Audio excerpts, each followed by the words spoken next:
नमस्कार. आपण पाहत आहात रिपब्लिकन वार्ता महाराष्ट्र सुपरफास्ट बातमीपत्र. चला तर जाणून घेऊयात दिवसभरातील महत्त्वाच्या घडामोडी. लातूर भारतीय मजदूर युनियनच्या फलकाचे भव्य उद्घाटन. गंजगोला येथे भारतीय मजदूर युनियनच्या फलकाचे उद्घाटन कॉम्रेड राजकुमार भोसले यांच्या नेतृत्वाखाली उत्साहात पार पडले. माजी उपनगराध्यक्ष मोहन माने यांच्या हस्ते फलकाचे अनावरण करण्यात आले. मान्यवरांनी कामगारांच्या हक्कांवर भाष्य केले. कार्यक्रमास मोठी गर्दी जमली. कामगारांसाठी लढणे हेच माझे ध्येय असे कॉम्रेड भोसले म्हणाले. पाहुयात पुढील बातमी. बीड 13 कोटींच्या रस्त्याला पडले भगदाड, ग्रामस्थांचा संताप. पालवण लिंबागणेश रस्त्याला पडलेल्या भगदाडामुळे ग्रामस्थांचा जीव धोक्यात आला आहे. नळकांड्या पुलातील नळकांड्या फुटल्याने वाहतुकीस अडथळा निर्माण झाला. डॉक्टर गणेश ढवळे यांनी प्रशासनावर टीका करत रस्त्याला पडलेले भगदाड मतदानालाही पडू शकते अशी इशाराखोर प्रतिक्रिया दिली. तातडीने दुरुस्तीची मागणी नागरिकांकडून होत आहे. पाहुयात पुढील बातमी. पैठण ऑनलाईन चक्री जुगार अड्डा फोफावला. पैठणजवळील मुंगी फाट्यावर बेकायदेशीर चक्री ऑनलाईन जुगार अड्डा खुलेआम सुरू असल्याचे समोर आले आहे. शेतकरी व मजूर वर्ग आर्थिक फसवणुकीचा बळी ठरत आहे. रोज संध्याकाळी गर्दी होत असून अनेक कुटुंब आर्थिक संकटात सापडत आहेत. नागरिकांनी पोलीस प्रशासनाकडून तातडीने कारवाईची मागणी केली आहे. पाहुयात पुढील बातमी. कन्नड अतिवृष्टीमुळे तरुण शेतकऱ्याची आत्महत्या. लोहगाव शिवारात अंकुश मनगटे या 39 वर्षीय शेतकऱ्याने शेतीतील नुकसानीला कंटाळून आत्महत्या केली.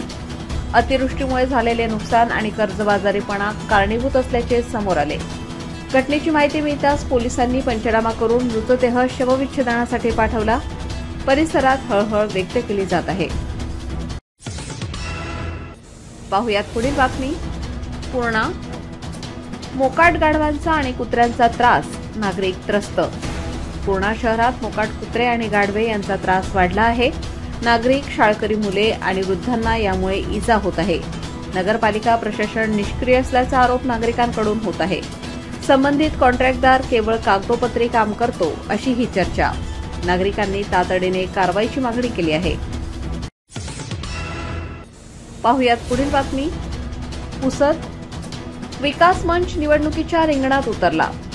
आगामी नगर परिषद निवडणुकीसाठी पुसद विकास मंच या नव्या संघटनेने उमेदवारीची घोषणा केली आहे.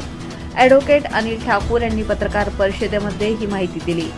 शहराच्या सर्वांगीण विकासासाठी आणि भ्रष्टाचारमुक्त प्रशासनासाठी मंच कार्यरत राहणार आहे. नागरिकांमध्ये उत्सुकता वाढली आहे. पाहुयात पुढील बातमी.